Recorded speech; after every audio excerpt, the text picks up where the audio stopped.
बहुत से राजा मारे गए, बहुत से छत्री मारे गए, बहुत से राजकुमार मारे गए। एक दिन सत्या ने मन ही मन भगवान को पुकारा और ठाकुर जी पहुंच गए कौशल नरेश के पास। और कौशल नरेश से नग्नजित से भगवान कहते हैं, नरेंद्र यांचा कवि विगरहिता। बड़ी सुंदर बात, ध्यान देना। क्षत्रिय मांगते नहीं हैं, क्षत्रिय देते हैं। मांगने का अधिकार ब्राह्मण को है, ब्राह्मण को मांगे। नरेंद्र यांचा कवि विगरहिता,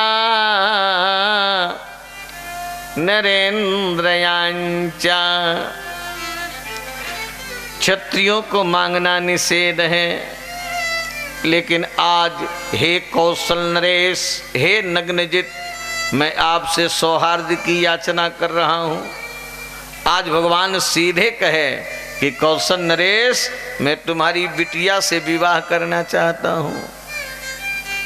कौशल नरेश ने कहा कि सरकार, आप मेरे दामाद बन जाओ, है ना, मेरे बेटी की पति बन जाओ, इससे बड़ा सौभाग्य क्या होगा। लेकिन मैंने प्रतिज्ञा किया है, मेरी प्रतिज्ञा को आप पूरी कर दो। मेरी प्रतिज्ञा की 7 बैलों को जो नाथ देगा उसी के साथ मैं अपनी बेटी का विवाह करूंगा। भगवान ने कहा कि कहाँ है 7 बैल? कहे ये है। ये ईश्वर का ईश्वर तो देखो, प्रभु की प्रभुता। बैल 7 हैं तो भगवान श्री कृष्ण भी बन गए 7, भगवान भी बन गए 7, और 7 बैलों को प्रभु ने नाथ दिया। जैसे काष्ठ के बने हुए बैल को खींचे, ऐसे भगवान खींचने लगे। आत्मानम सप्तधा कृत्वा निगृणत लीलयैवतान बद्ध्वा तान दाम भी सौरिर भग्न दर्पान हतौ सत्सान। भगवान सत्या के साथ विवाह किए। एक सुरतकीर्त की पुत्री थी जिनका नाम था भद्रा। भद्रा के साथ भगवान का विवाह हुआ और मद्र देश के राजा की बेटी लक्ष्मणा का लक्ष्य वध करके, लक्ष्य वेद करके भगवान ने लक्ष्मणा के साथ विवाह किया।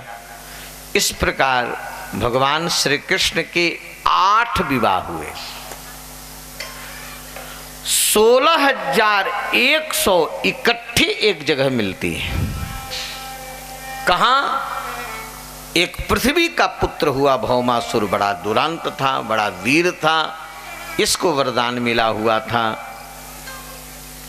कोई भी सुंदर कुमारी कन्या, क्षत्रिय कन्या मिलती है ना, उसी को ले जाता और अपने यहां बंद करता। उसने 16,100 कन्याओं को बंदी बना करके रखा था कि और हो जाएंगी तो मैं ब्याह करूंगा, है ना। इंद्र को इंद्र पद से गिरा दिया, यम को यम पद से गिरा दिया, कुबेर को कुबेर पद से गिरा दिया। सभी देवता जंगल जंगल भटकने लगे। समस्त देवताओं ने जाकर के भगवान द्वारिकाधीश से निवेदन किया। भगवान ने कहा कि आप लोग चिंता मत करो, मैं भौमासुर को मारूंगा। भौमासुर को मारने के लिए ठाकुर जी सत्यभामा को भी बैठा लिए, क्योंकि सत्यभामा पृथ्वी की अवतार है और पृथ्वी से कहलवा करके भगवान को मारना था। भौमासुर से युद्ध हुआ, लेकिन पृथ्वी नहीं कह रही थी, गरुड़ पर बैठी थी। भगवान 2-4 बाण भौमासुर का सत्यभामा को भी लगवा दिया। जब बाण लगा तो सत्यभामा जी व्याकुल हो कहती, प्रभु इसको मारते क्यों नहीं, ये दुष्ट हमको भी मार दिया, है ना। बस इतना ही तो कहना था। भगवान अपना चक्र छोड़ करके उसका गर्दन अलग किए, भौमासुर का वध किए। देवता लोग फूल बरसाए, जय जयकार किए और भगवान की ये स्तुति पृथ्वी ने किया है। और 16,100 कन्याओं को भगवान ने जेल से मुक्त किया है और 16,100 कन्याएं ठाकुर जी से कहने लगे कि प्रभु आपने जेल से मुक्त तो कर दिया, लेकिन अपने जीवन से मुक्त हम लोग नहीं हुई। अब हमसे कौन ब्याह करेगा? इस भौमासुर के जेल में हम रही हैं। भगवान ने कहा कि चिंता मत करो, जिसका उद्धार मैंने किया है ना, उसको अन्य जगह जाने की जरूरत नहीं। आप लोग जितनी हो सबसे ब्याह मैं करूँगा। कितनी कृपालु भगवान हैं। और भगवान विश्वकर्मा को आज्ञा दिए, 16,100 कन्याओं को लेकर के आए। अब विश्वकर्मा को आज्ञा दिए कि अलग अलग 16,100 भवन का निर्माण कर दो, हर भवन में सारी सुख सुविधा रख दो। विश्वकर्मा ने प्रभु की आज्ञा का पालन किया एन हर भवन में सारे खाद्य निवास सारी वस्तुएं रख दी गई। अब ब्याह करना, अगर भगवान रोज ब्याह करें, बिना लगन के ब्याह करें, साल भर करें तो 362 ही करेंगे। ये 16,100 हैं। ये ईश्वर का ईश्वरत्व, प्रभु की प्रभुता। जितनी कन्याएं हैं उतने भगवान श्री कृष्ण हो गए, उतने हो गए महाराज। और एक ही लगन में, एक ही मुहूर्त में 16,100 कन्याएं हैं तो 16,100 दुल्हा बने, और एक ही मुहूर्त में भावरी पड़ी है और भगवान सबके साथ विवाह किए। बोलो भक्तवत्सल भगवान की। ध्यान दीजिएगा, विवाह में गीत होना चाहिए। तो भगवान इकट्ठे विवाह किए, तो इकट्ठे विवाह की एक गीत हो जाए। ऐन ठाकुर जी के विवाह के गीत का आनंद, जिसको आनंद लेना है, झूमना है, नाचना है, ठाकुर जी के एक विवाह के गीत का आनंद। इसके बाद संतति का वर्णन है ना, थोड़ी देर रहेगा, उसके बाद फिर विदाई वगैरह चालू हो जाएगा। तो विवाह का आनंद लेते हैं। कल कन्हैया का विवाह हुआ है, कौशल भैया हैं, और आज रात के कौशल भैया को जाना भी है। तो मेरा ये कहना है कंपरिया परिवार से, माताओं बहनों से, मत चूके चौहान अंत भला सो सब भला। तो आइए चलते आनंद।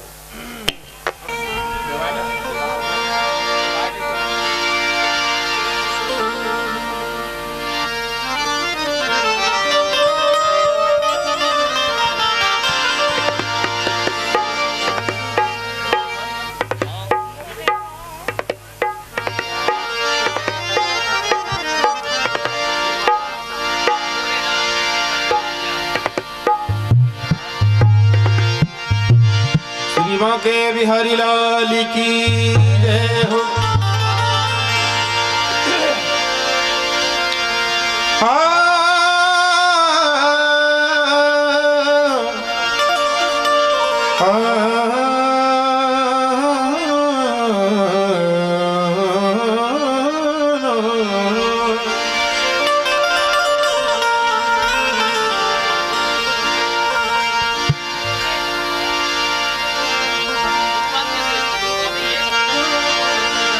और मोरे श्याम जू से करे ररिया,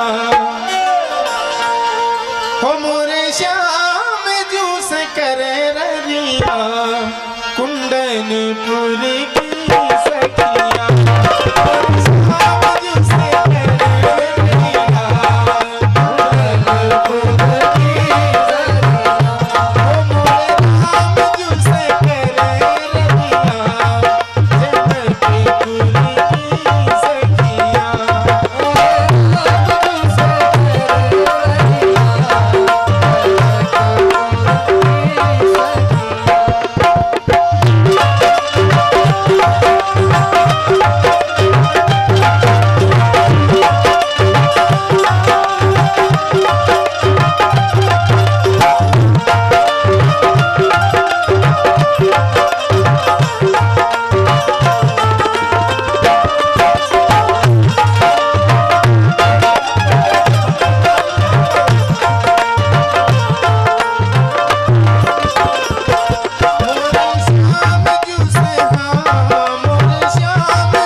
सुगंध आ जाए, अगर महिलाएं गाएं वनरा शादी का गीत बहुत अच्छा लगेगा और हम उनके साथ गाएंगे।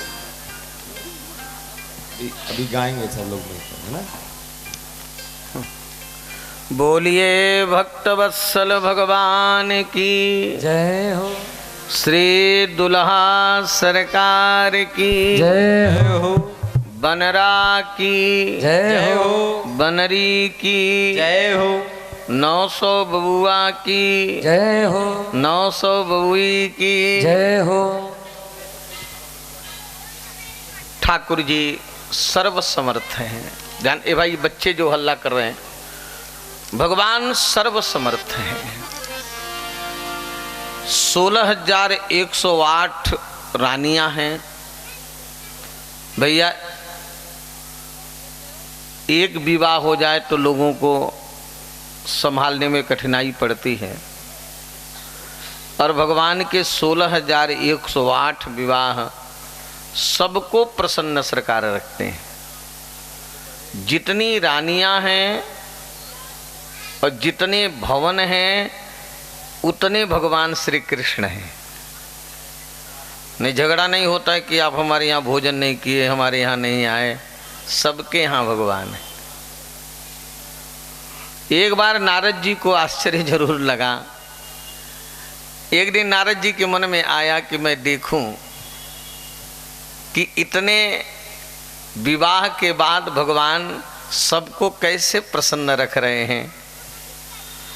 तो नारद जी जितने भवन में, जिन जिन भवन में गए हैं, उन भवनों में, हर भवन में भगवान श्री कृष्ण को देखते हैं और अनेक रूप, अनेक क्रिया में देखते हैं। कहीं भगवान विचार विमर्श कर रहे हैं, कहीं शस्त्र की तैयारी कर रहे हैं, कहीं भगवान हवन कर रहे हैं, कहीं तिलक लगा रहे हैं, कहीं बच्चों के साथ खेल रहे हैं, और कहीं कोई देवी नाराज हो गई तो मना रहे हैं, है ना। नारद जी भगवान के चरणों में गिरे, प्रभु आप कर्तुम कर्तुम अन्यथा कर्तुम समर्थ हैं, कौन अन्य यह कर सकता है। एक बात मैं आप लोगों से निवेदन करूं कि भगवान की 16,108 महारानियों में कोई न कोई, कभी न कभी किसी के मन में कोई बात आ जाती, नाराजी भी हो जाती। लेकिन रुक्मिणी जी इतनी सरल हैं कि रुक्मिणी जी कभी मान नहीं करती। रुक्मिणी जी कभी मान नहीं। एक बार भगवान श्री कृष्ण के मन में आया कि कोई न कोई कभी न कभी मान कर बैठते हैं, लेकिन रुक्मिणी जी ने कभी मान नहीं किया। रुक्मिणी जी को मैं नाराज करूं और इनकी नाराजी का चेहरा कैसा होता है, यह सोच करके भगवान एक लीला किए। ठाकुर जी रुक्मिणी जी के भवन में गए और रुक्मिणी जी के भवन में जाकर के भगवान सीधे पलंग पर बैठ गए। भगवान जिस पलंग पर बैठे हैं उस पलंग का वर्णन बड़ा सुंदर श्री सुखदेव जी ने किया है।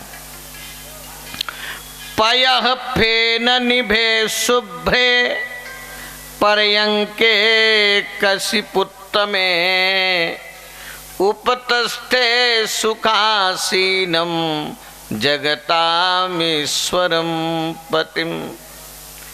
भगवान जिस पलंग पर बैठे हैं उस पलंग के ऊपर सफेद रंग का चादर बिछा है ना, सफेद रंग का चादर है। वो चादर इतना सफेद है, इतना सफेद है, इतना सफेद है जैसे दूध का फेना। दूध का फेना देखे हो, दूध का फेना जैसा सफेद होता है, ऐसे सफेद चादर पर बैठे हैं। रुक्मिणी जी भगवान के ऊपर पंखा कर रही हैं और चवर डुला रही हैं। अलग अलग सखियां बैठी हैं। बालव व्यजन मादाय रटदंडम सखी करात तेन बीजयती देवी उपासांचक्र ईश्वरम। भगवान की सेवा में लगी हुई थी।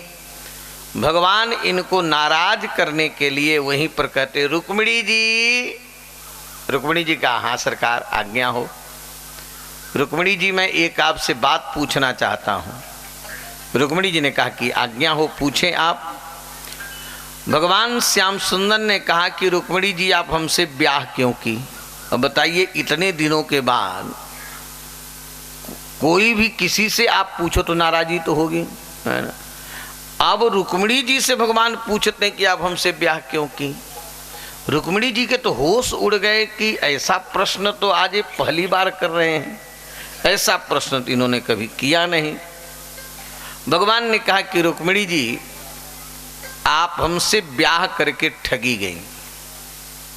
अरे शिशुपाल आपसे ब्याह करने के लिए दूल्हा बन करके आया।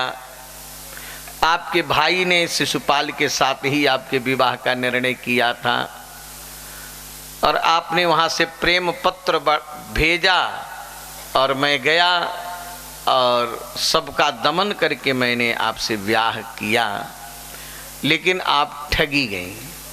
आपने सोचा होगा कि मेरा ब्याह तो राजा के साथ हो रहा है, लेकिन आपको पता चल गया कि मैं राजा नहीं हूँ। द्वारिका के राजा तो मेरे नाना उग्रसेन हैं, है ना। चलो कोई बात नहीं, आप राजा नहीं हैं तो बड़े वीर हैं। कहे मैं वीर भी नहीं हूँ, मेरा नाम रणछोर है। अगर वीर होता तो मेरा नाम रणछोर क्यों पड़ता? आज भी द्वारिका में जाइए तो भक्त बड़े ठाठ से कहते रणछोरा लाल की, मेरा नाम रणछोर है, तो मैं वीर भी नहीं हूँ। चलो आप वीर नहीं हैं, राजा नहीं है, तो आप सुंदर हैं। भगवान के मैं सुंदर भी नहीं, मैं तो कलुआ हूँ, कलुआ। हमको लोग काला कहते हैं, तो मैं सुंदर भी नहीं हूँ, कलुआ हूँ, मैं कलुआ हूँ। चलो रुक्मिणी जी, मेरे माता पिता का भी कोई पता नहीं। कोई मुझको देवकी नंदन कहता है तो कोई जसोदा नंदन कहता है, कोई वसुदेव नंदन कहता है तो कोई नंद नंदन कहता है। अरे जिसके पिता का ही पता नहीं, है ना। मेरे पिता का भी पता नहीं, मेरे गोत्र का भी पता नहीं। अभी आपसे कुछ बिगड़ा नहीं है। अगर आपको हमसे संतोष न हो तो रुक्मिणी जी हमारे तरफ से छुट्टी। रुक्मिणी जी तो घबरा गई। रुक्मिणी जी थर थर कांपने लगी, कहीं सरकार मेरा त्याग न करने। रुक्मिणी के हाथ से पंखा गिर गया। रुक्मिणी जी मूर्छित हो गई, गिरना ही चाहती थी मूर्छित होकर के, जब तक भगवान ने चतुर्भुज होकर के संभाल लिया। अरे मैंने क्या कह दिया, मैंने मजाक किया, इनके तो जान पर आ गई। मैंने किया मजाक, है ना, इनकी जान पर आ गई। ठाकुर जी एक हाथ से रुक्मिणी जी का मुंह पोंछते हैं, पानी डालते हैं। किसी प्रकार से जब रुक्मिणी जी होश में आई हैं तो भगवान ने कहा कि रुक्मिणी जी मैंने करी हंसी और आपने मान ली सांची। ये तो मैंने मजाक किया था, आप इतना बुरा मान गए। यहां पर रुक्मिणी जी से भगवान ने एक बात कही है, आप लोग भी ध्यान देकर के सुनो। ठाकुर जी ने कहा कि गृहस्थ के जीवन में अनेक समस्याएं हैं। समस्याएं हैं ना, जो गृह जीवन में है बेचारा, जो गृहस्थी में है, अनेक समस्याओं से जूझता रहता है। आज यह नहीं है, कल वह नहीं है, कल यहाँ जाना है। अनेक समस्याएं उसके जीवन में आती हैं, अनेक झंझटों में पड़ा रहता है। लेकिन गृहस्थ के जीवन में एक सुख है। समस्याएं अनेक हैं और सुख एक है। दुख अनेक हैं और सुख एक है। कहे महाराज वो कौन सा सुख? कहे सुख यह है कि गृहस्थ के घर में पत्नी है, जब गृहस्थ दिन भर काम धंधा करके परिश्रम करके थका मादा जब आता है तो अपनी थकान मिटाने के लिए कभी कभी अपनी पत्नी से हंसी मजाक भी कर लेता है। अपने परिवार अपनी पत्नी से हंसी मजाक करके अपनी थकान को मिटा लेता है ना। नहीं तो गृहस्थ के जीवन में समस्याएं ही समस्याएं हैं। यहाँ पर रुक्मिणी जी ने भगवान के पूरे वाक्य को बदल दिया। वास्तव में सरकार, मैं आपके योग्य नहीं हूँ। अजीव परमात्मा के योग्य कैसे हो सकता है? ये तो परमात्मा की करुणा है, परमात्मा की दया है कि उन्होंने स्वीकार कर लिया है ना। मैं आपके योग्य नहीं हूँ। और आपने कहा कि मेरे माता पिता का पता नहीं। अरे भाई, माता पिता तो उसके हों जिसका जन्म होता है। आप तो अजन्मा हैं ना। आप तो किसी माता से पैदा ही नहीं होते, फिर माता पिता होने का प्रश्न ही क्या होता है ना। आप तो इससे परे हैं। रुक्मिणी जी के वाक्यों को सुन करके परमात्मा बहुत प्रसन्न हुए। रुक्मिणी जी, आप कितनी विदुषी हैं, आपने तो पूरे मेरे वाक्यों को ही बदल दिया है। एक बड़ा सुंदर प्रसंग श्री सुखदेव जी ने सुनाया। समय नहीं लेकिन सुन लो। सुखदेव जी ने भगवान की संतति का वर्णन किया है।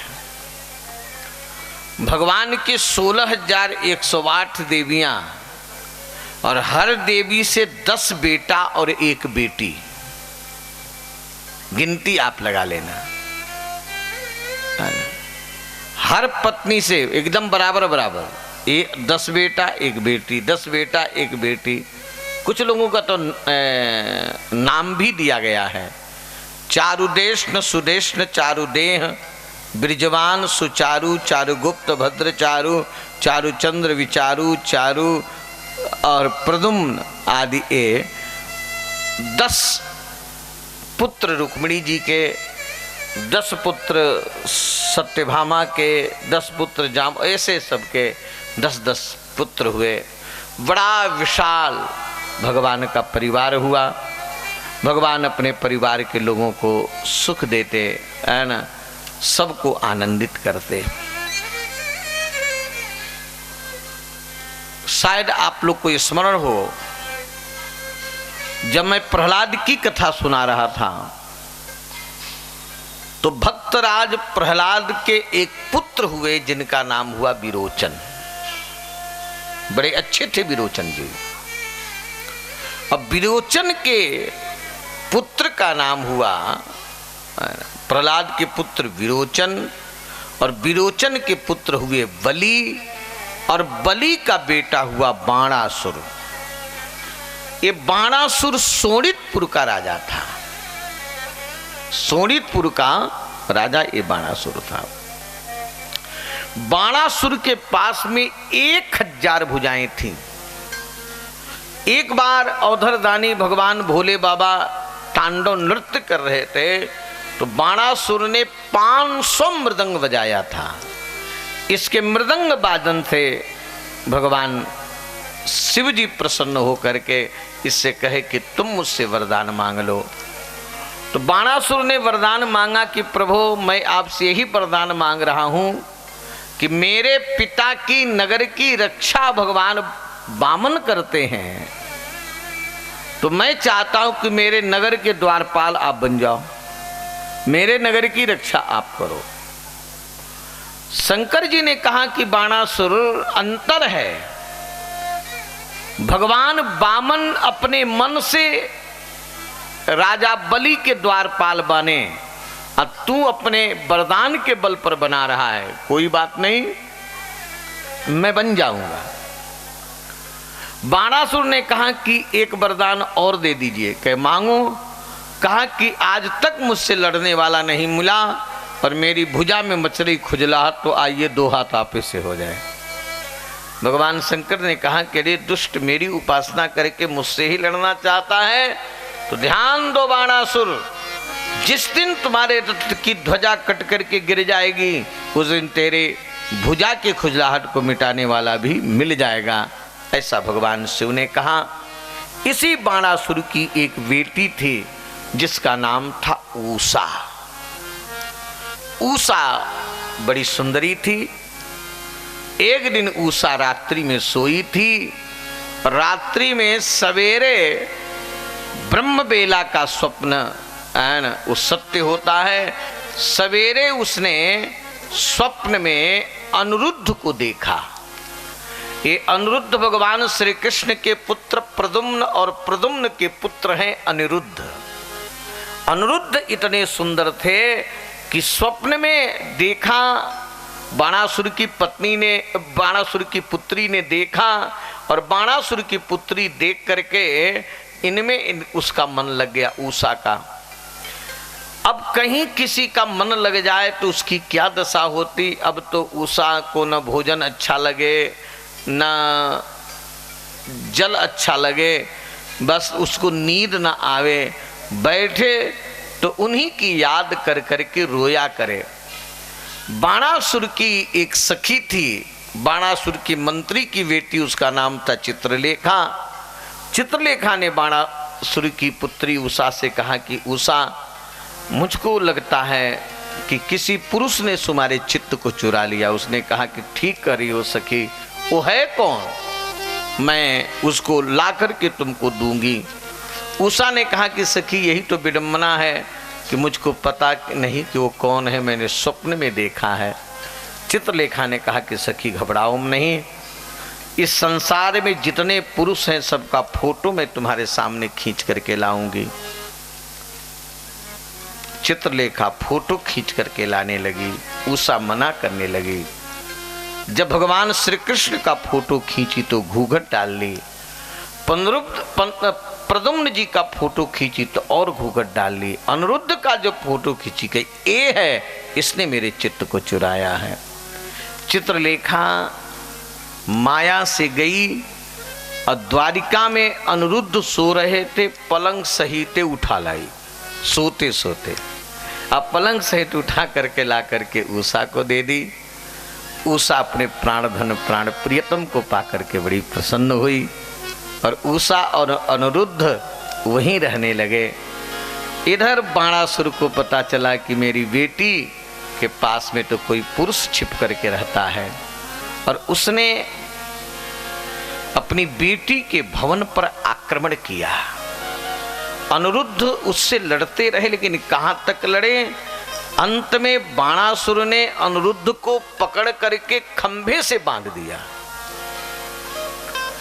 खंभे से बांध दिया। समाचार देने में परम कुशल श्री नारद जी महाराज द्वारिका जाकर के भगवान श्री कृष्ण से समाचार दिए कि प्रभु अनिरुद्ध को, प्रद्युम्न के पुत्र अनिरुद्ध को बाणासुर ने खंभे में बांध दिया है। आप तो भगवान श्री कृष्ण कह रहे बाणासुर तेरी ही हिम्मत, मैं आ रहा हूं। बड़ी विशाल सेना लेकर के भगवान श्री कृष्ण शोणितपुर पर आक्रमण किए। और शोणितपुर पर आक्रमण करके शोणितपुर में प्रवेश करना चाहे तो दरवाजे पर नंदी पर बैठे हुए, भूतों को लिए हुए, प्रेतों को लिए हुए, त्रिशूल लिए हुए भगवान भोले बाबा दिखाई पड़े। भगवान श्री कृष्ण ने कहा कि भोले बाबा आप कहाँ है ना। भोले बाबा ने कहा कि सरकार आप कहाँ। कहे कि मैं तो बाणासुर को दंड देने आया हूँ। शिव जी ने कहा कि मैं उसको बचाने खड़ा हूँ। प्रभु मैं वरदान दे चुका हूँ, अब युद्ध होगा, चाहे मन से हो चाहे बेमन से हो, है ना, युद्ध होगा। जब तक आप हमको परास्त नहीं करेंगे तब तक शोणितपुर में आप प्रवेश नहीं करेंगे। बिना मन के भगवान श्री कृष्ण और शिव जी में युद्ध हुआ है। अंत में भगवान शिव जी ने ही कहा शिव पुराण में कि आप जमरास्त्र चला दे, मैं जम्हाई लूंगा, उसी समय आप निपट लेना। और भगवान श्री कृष्ण ने भगवान शिव के ऊपर जमरास्त्र का प्रयोग किया। भगवान शंकर को जम्हाई आने लगी, बैठ के जम्हाई लेने लगे।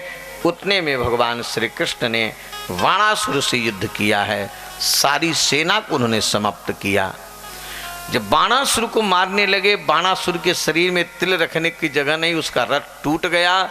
तो बाणासुर घबराया। उसकी घबराहट को देख करके बाणासुर की एक देवी थी, उसका नाम था कोटरा, वो बिना कपड़े के भगवान के सामने आ गए। या बिना कपड़े के आ गई तो भगवान श्री कृष्ण अपना मुंह फेर लिए। तो बाणासुर को मौका लगा तो भाग गया, दूसरी सेना और दूसरा रथ लेकर के आया। इधर शैव ज्वर चला है। शैव ज्वर को भगवान विष्णु का ज्वर ने वो पिटाई किया है कि इस ज्वर ने 4 श्लोकों में स्तुति किया है। अगर किसी को बुखार आ गया हो, न उतरता हो जल्दी, तो इस 4 श्लोकों का पाठ कर ले। नमामि त्वानंत शक्तिम परेशम सर्वात्मानं केवलम ज्ञप्ति मात्रम विश्वोत्पत्तिस्थान संरोध हेतुम यत्तद् ब्रह्म ब्रह्मलिंगम प्रशांतम।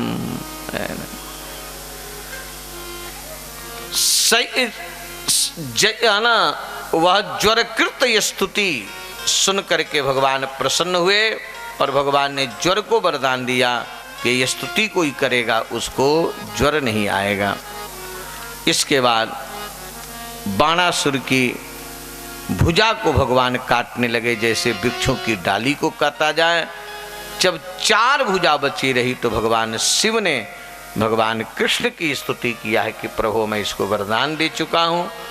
भगवान कहे कि ये भी मेरा है, मैं इसको मारना नहीं चाहता क्योंकि आपका भक्त ये है ना।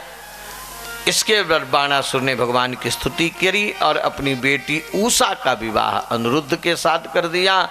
वो भगवान शंकर के गणों में सम्मिलित हो गया।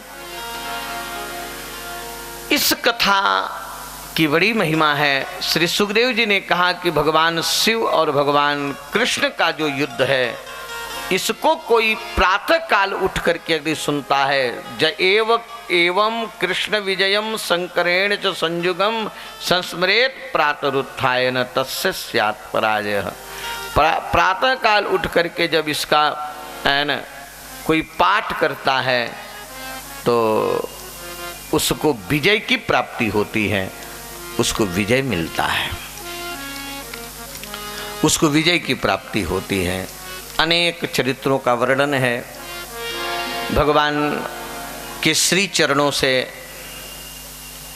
राजा नृग का उद्धार हुआ, जो दान के अभिमान में थे।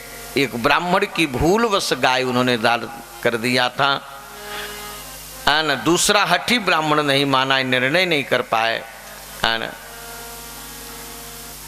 तो उनको गिरगिट बनना पड़ा और भगवान की कृपा से उनका उद्धार हुआ। कहने का मतलब किसी का भी धन है ना, अब बिना जाने उपयोग हो गया तो ये हो गया, जो जान करके विशेष करके ब्राह्मण के संपत्ति का दुरुपयोग उपयोग करे, है ना, उसकी जीविका को नष्ट करे, उसका कल्याण नहीं होता है, उसका हित नहीं होता।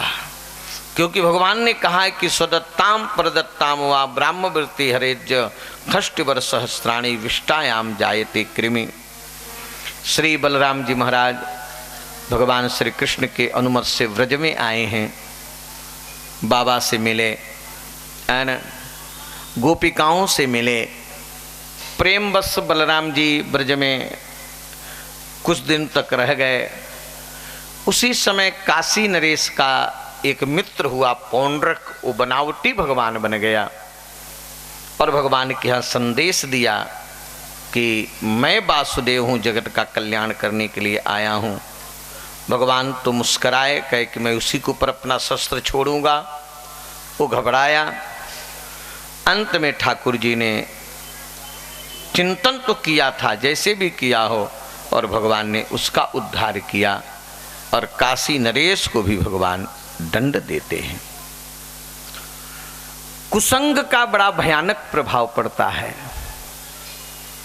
रामावतार में भगवान श्री राम की सेवा करने वाला, है ना, भी बानर के मन में कुसंग के से प्रतिकूलता आ सकती।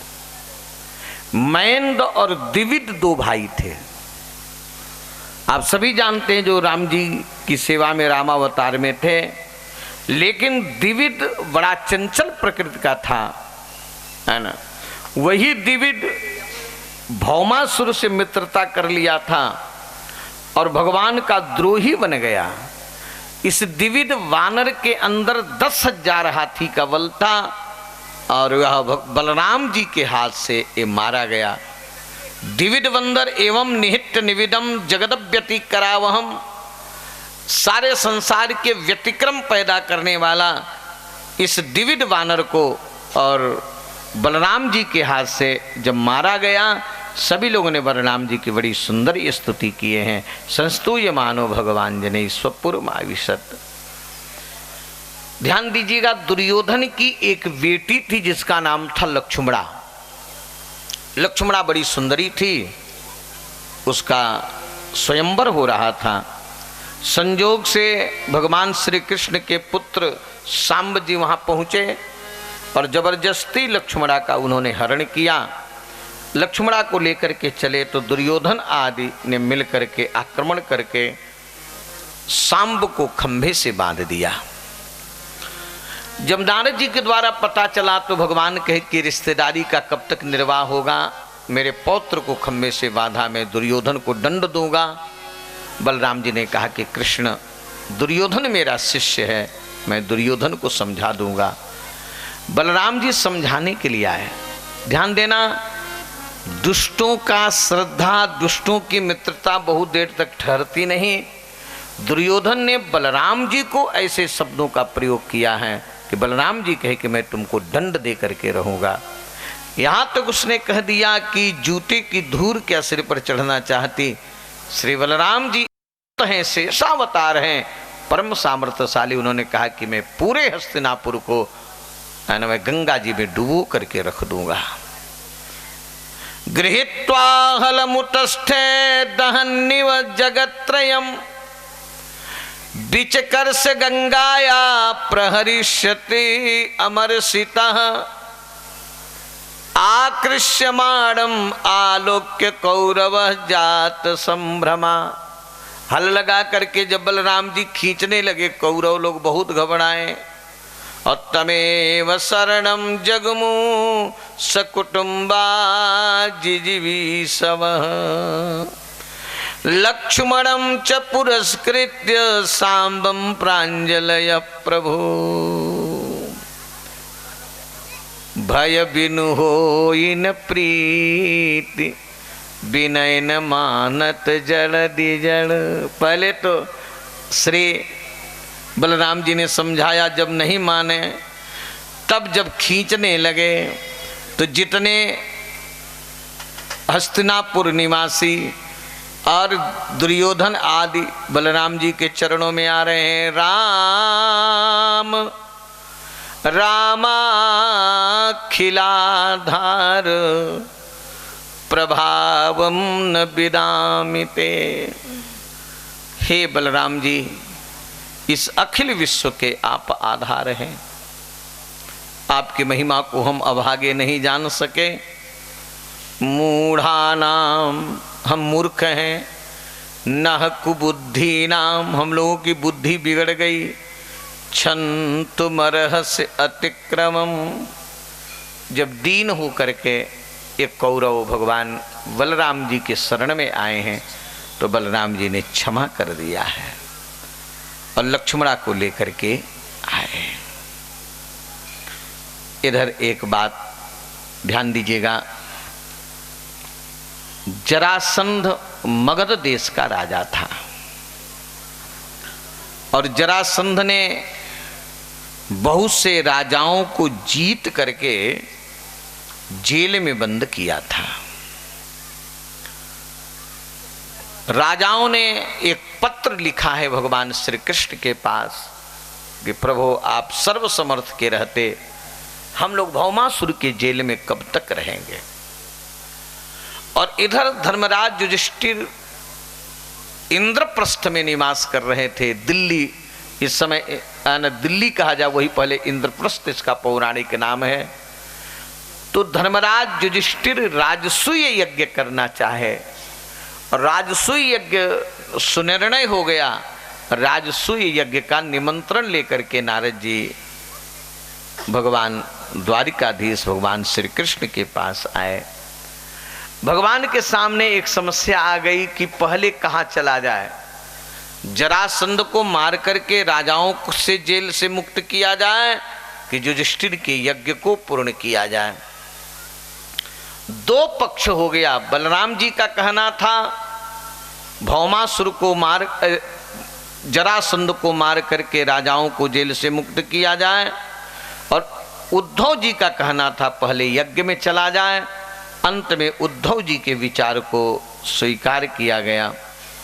इधर भगवान श्री कृष्ण इंद्रप्रस्थ पहुंचे हैं और युधिष्ठिर से उन्होंने कहा कि धर्मराज युधिष्ठिर, जब तक मगध देश का राजा जरासंध जीवित है तब तक आप राजसूय यज्ञ नहीं कर सकते हो और जरासंध के ऊपर ब्राह्मणों की कृपा हो चुकी है, इसलिए जरासंध का वध करने के लिए हम लोगों को छल से ब्राह्मण वेश बना करके चलना पड़ेगा।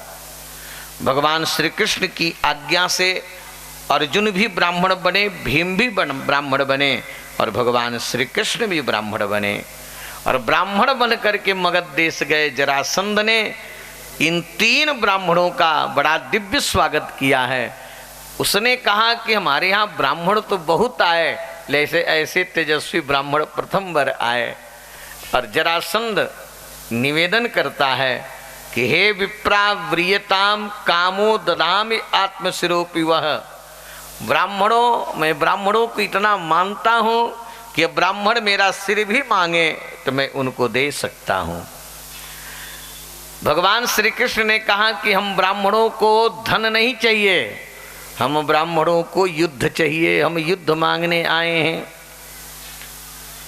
युद्धम नो देहि राजेंद्र द्वंद्वसो यदि मन्यसे युद्धार्थिनो वयं प्राप्ता राजन्यानांत काक्षिण। बस हम युद्ध चाहते, हम ब्राह्मणों को युद्ध चाहिए। जरासंध नीचे से ऊपर देखने लगा, ये ब्राह्मण कैसे, ब्राह्मण तो विवाद से अलग होता है। उसने पूछा कि आप लोग द्वंद्व युद्ध मांगने आए हो, मैं दूंगा, लेकिन अपना परिचय दो। तो भगवान श्री कृष्ण परिचय देते हैं कि असौ वृकोदरः पार्थ, सुनो ये लंबे पेट वाले भीम हैं, और तस्य भ्राता अर्जुनो ही अयम, इनका छोटा भाई ये अर्जुन है ना, और मैं इनके मामा का लड़का कृष्णमय हूँ। जब भगवान श्री कृष्ण का नाम सुना तो जरासंध ठहाका मार करके हंसा। जरासंध कहा कि वाह कृष्ण, तू बहुरूपिया बन करके आ जाता है। चलो कोई बात नहीं, द्वंद्व युद्ध तूने मांगा है तो द्वंद्व युद्ध में दूंगा, लेकिन कौन मुझसे लड़ेगा? भगवान ने कहा हम तीनों में से किसी एक को छाड़ दो, सब तुमसे लड़ने के लिए पर्याप्त हैं। जरासंध ने कहा कि अर्जुन तो अवस्था में छोटा, ये क्या मुझसे लड़ेगा? तुम तो रण छोड़ करके भाग जाते हो, तुम भी मेरे से नहीं लड़ सकते हो। मेरे जोड़ का भीम है। भीम को गदा दे दिया गया। इधर जरासंध गदा लेकर के चला, बड़ा भयानक युद्ध हुआ है ना, और यह युद्ध 27 दिन तक चला है। गदा पर गदा, मुक्का से मुक्का, है ना, 27 दिनों तक है ना ये युद्ध चला। 27वें दिन भीम भगवान श्री कृष्ण अर्जुन से कहते कि आप लोग तान दुपट्टा सोते हो। ऐसा धर्ममय युद्ध था कि लोग दिन में लड़ते थे, रात को एक साथ सोते थे, है ना, और आप लोग तो सोते हो, मेरे पीठ पर बजती है गदा, कल मैं भागने वाला हूँ, है ना, कल मैं यहाँ से भागूंगा। भगवान ने कहा कि भीम क्या अपने बल से जीतना चाहते हो? कभी हमारी तरफ तो देख लो। दूसरे दिन जब युद्ध प्रारंभ हुआ, भीम कमजोर पड़ने लगे और भगवान श्री कृष्ण की तरफ देखे तो भगवान श्री कृष्ण एक तिनका लेकर के बीच में फाट करके संकेत किए कि ये 2 टुकड़े में है, जब तक 2 टुकड़े में होगा नहीं तब तक मरेगा नहीं। भीम जी बड़े बुद्धिमान थे, समझ गए, जरासंध को पटके एक पैर नीचे एक पैर ऊपर माने फाड़ दिए। एक पादम पदाक्रम्य दुर्भ्यामन्यम प्रगृह्यताम गुदतः पाटयामास शाखा मिव महागज। जैसे कोई मतवाला हाथी है ना वृक्ष की शाखा को फाड़ डाले, ऐसे ही श्री भीम ने इस जरासंध को बीच से फाड़ करके फेंक दिया। हाहाकार मच गया, शंख बजने लगा, जय जयकार होने लगा। बोलो भक्तवत्सल भगवान की जय, श्री भीम जी महाराज की जय। भगवान इस जरासंध का वध करके और जरासंध के पुत्र सहदेवम तत्तनयम भगवान भूत भावन एन जरासंध के पुत्र सहदेव को भगवान अभ्यसिंचत अमे आत्मा मगधा नाम पतिम प्रभु। भगवान जरासंध के पुत्र सहदेव को सिंहासन पर बैठाए, सिंहासन बैठा करके उसको गद्दी दिए है ना, और राजाओं को जेल से मुक्त किए। जो राजा जेल में बंद थे जब जेल से मुक्त हुए तो उनकी बड़ी बड़ी लंबी लंबी दाढ़ियां बढ़ गई थी। भगवान ने उनको नाइयों को बुला करके हजामत करवाए, उनका बाल बनवाए। इसके बाद उन राजाओं को आज्ञा दिए कि अब आप लोग युधिष्ठिर के राजस्व यज्ञ में उपस्थित हों। जेल में बंद राजाओं ने स्तुति किया है। कृष्णाय वासुदेवाय हरये परमात्मने प्रणतक्लेशनाशाय गोविंदाय नमो नमः। ध्यान दीजिएगा, यह श्लोक मंत्र है। अगर जीवन में विपत्ति आ जाए, संकट आ जाए, दुख आ जाए और श्रद्धा विश्वास के साथ इस श्लोक का अगर कोई जप करे तो उसके जीवन के दुख मिट जाते हैं। यहाँ पर श्रीमद् भागवत में वेद व्यास जी ने कई मंत्रों का प्रयोग किया है। कल मैंने सांप भगाने का मंत्र इसके पहले मैं बता चुका हूं कि अगर सर्प निकले तो कैसे भगेंगे, है ना। बुखार भगाने का मंत्र, बढ़िया दुल्हा पाने का मंत्र, ये भी सुनाए थे, है ना। और आज विपत्ति भगाने का मंत्र है कृष्णाय वासुदेवाय हरे परमात्मने प्रणतक्लेशनाशाय गोविंदाय नमो नमः। ये मंत्र है। गोस्वामी तुलसीदास जी के रामचरितमानस में भी मानिए संस्कृत हिंदी में कि दीन दयाल विरद संभारी हरहु नाथ मम संकट भारी। ध्यान दीजिएगा, गोस्वामी रामचरितमानस के एक एक चौपाइयां मंत्र हैं, श्रीमद् भागवत के एक एक श्लोक मंत्र हैं। एक बार श्री सूरदास जी से किसी ने पूछा कि सूरदास जी महाराज कविता किसकी श्रेष्ठ है। ये सूरदास जी गोस्वामी तुलसीदास जी समकक्ष के हैं उस समय के। कविता किसकी श्रेष्ठ है? सूरदास जी ने कहा कि मेरी। लोगों ने कहा कि कैसे कह रहे? लोग कहते कि गोस्वामी तुलसीदास जी की सबसे श्रेष्ठ कविता है। तो सूरदास जी ने बड़ी सुंदर बात कही है। सूरदास जी ने कहा कि सुनो, मेरी कविता है और गोस्वामी तुलसीदास जी के एक एक चौपाइयां मंत्र है ना। उनके कविता नहीं है, मंत्र है।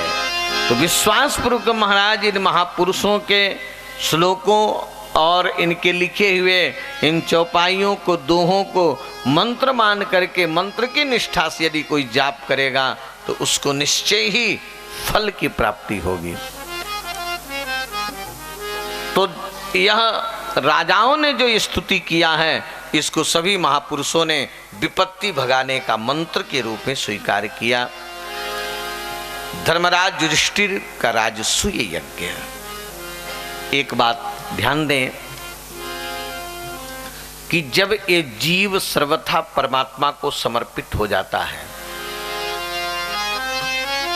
अनन्य होकर के अगर भगवान का आप चिंतन करो तो आपका योग क्षेम भगवान वहन करेंगे, सारी ठाकुर जी सुरक्षा करेंगे।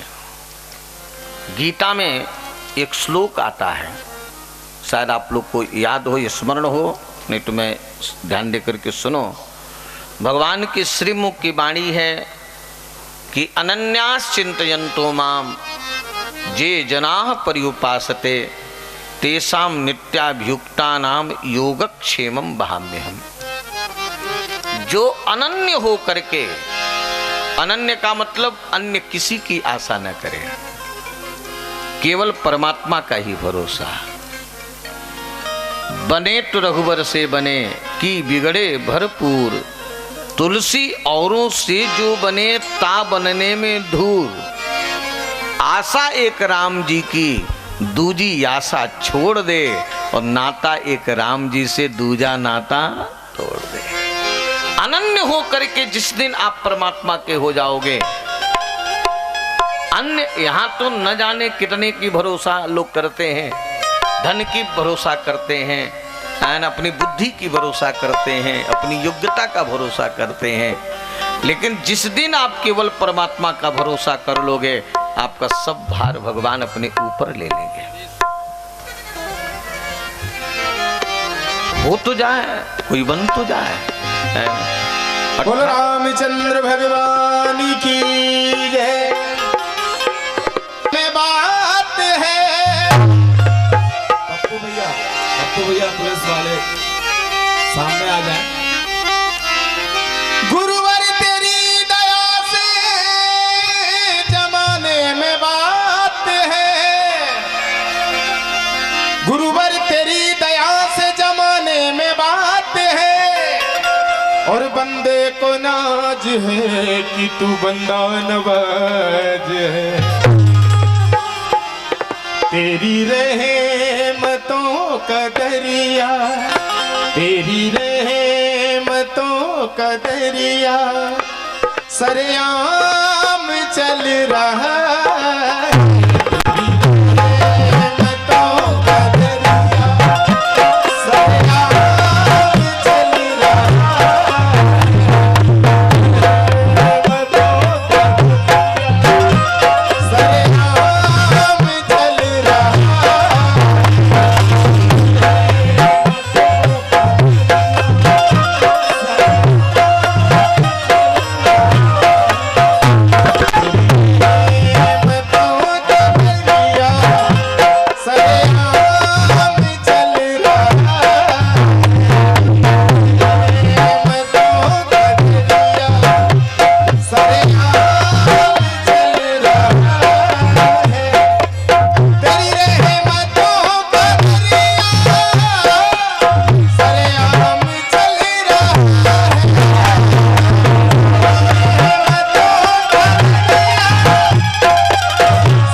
जब यह शरणागत चेतन जीव अनन्य होकर के परमात्मा का हो जाता है तो परमात्मा उसके जीवन का सारा भार अपने ऊपर ले लेते हैं।